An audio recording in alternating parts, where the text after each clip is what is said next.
जय बजरंग बली। आज हम बात करेंगे हनुमान जी किसके अवतार थे और उन्हें किसने अमर होने का वरदान दिया। शिव जी देवों के देव कहे जाते हैं, इसके बावजूद उन्होंने हनुमान की का अवतार लेकर भगवान राम की सेवा करने का निश्चय किया। आखिर क्यों? हनुमान जी उन 8 चिरंजीवियों में से एक हैं जो अमर हैं और कल की अवतार तक इस पृथ्वी पर रहने वाले हैं। लेकिन उन्हें ये अमरता का वरदान आखिर किसने दिया?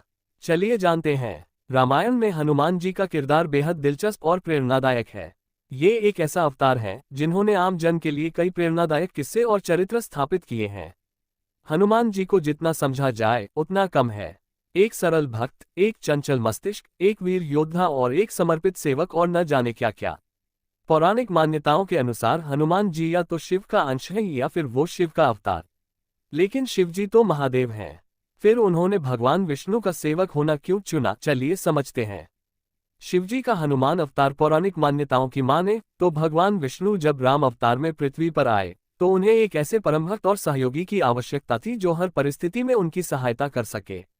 चूंकि शिवजी स्वयं श्रीराम के अनन्य भक्त हैं, उन्होंने ये निश्चय किया कि वे हनुमान के रूप में जन्म लेंगे और श्रीराम की सेवा करेंगे। हनुमान जी ने राम भक्ति की सर्वोच्च मिसाल पेश की और श्रीराम की सेना के प्रमुख योद्धा बनकर लंका विजय में महत्वपूर्ण भूमिका निभाई। कई मान्यताओं में ये भी कहा जाता है कि शिवजी त्रिकालदर्शी हैं और उन्होंने ये देख लिया था कि भगवान राम को पृथ्वी का कल्याण करने के लिए एक सहायक की आवश्यकता पड़ने वाली है। इसलिए उन्होंने अपने रुद्रावतारों में से 11वां रुद्र अवतार यानी हनुमान का रूप में अवतार लेने का फैसला किया। शिव पुराण के अनुसार एक बार माता पार्वती ने शिवजी से पूछा कि प्रभु, आप श्रीराम के इतने बड़े भक्त हैं तो क्या कभी आपको उनकी सेवा का अवसर मिलेगा? तब शिवजी ने उत्तर दिया, राम अवतार में मैं भी एक विशेष रूप में प्रकट होकर उनकी सेवा करूंगा। यही कारण था कि जब भगवान राम का जन्म हुआ तब शिवजी ने हनुमान जी के रूप में अवतार लिया। इस तरह हुआ हनुमान जी का अवतरण। पौराणिक कथा के अनुसार हनुमान जी की माता का नाम अंजनी था। एक दिन माता अंजनी ने मानव रूप धारण किया था, जिसके बाद वो शिखर की ओर जा रही थी और तो उस दौरान तेज हवा चल रही थी और वो चारों ओर देख रही थी कि कहीं कोई देख तो नहीं रहा है, लेकिन उन्हें कोई दिखाई नहीं दिया। माता अंजनी को लगा कि शायद कोई राक्षस अदृश्य होकर यह सब कर रहा है, जिसकी वजह उन्हें क्रोध आया और उन्होंने कहा कि कौन है ऐसा जो एक पतिव्रता स्त्री का अपमान कर रहा है। उस दौरान पवन देव अवतरित हुए और माता अंजनी से माफी मांगने लगे। उन्होंने कहा कि ऋषियों ने आपके पति को मेरे समान पराक्रमी पुत्र का वरदान दिया है। इस वजह से मैं विवश हूं और मुझे आपके शरीर को स्पर्श करना पड़ा।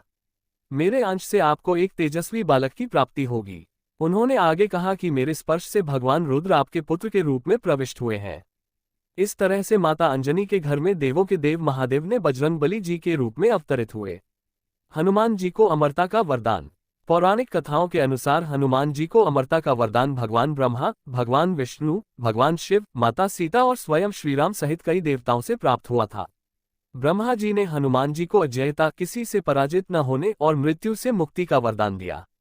हनुमान जी भगवान शिव के ही अवतार माने जाते हैं, इसलिए उन्होंने उन्हें चिरंजीवी अमर होने का आशीर्वाद दिया।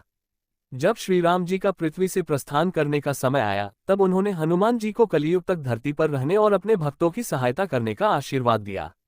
जब हनुमान जी माता सीता की तलाश में लंका गए थे तो उन्हें बहुत तलाश करने पर भी माता सीता नहीं मिली थी। उन्हें लगा कि माता सीता शायद जीवित नहीं, लेकिन जब उन्होंने एक बार फिर से प्रभु राम का नाम लेकर माता सीता को तलाशना शुरू किया तो वो उन्हें अशोक वाटिका में मिल गई। लेकिन तब तक हनुमान जी भूख प्यासे उन्हें तलाशते रहे थे। इसी कारण माता सीता ने हनुमान जी को कभी भूख प्यास न लगने और अजेय रहने का वरदान दिया। यमराज ने भी हनुमान जी को मृत्यु से अजेयता प्रदान की। जय श्री राम। पवन पुत्र हनुमान की जय।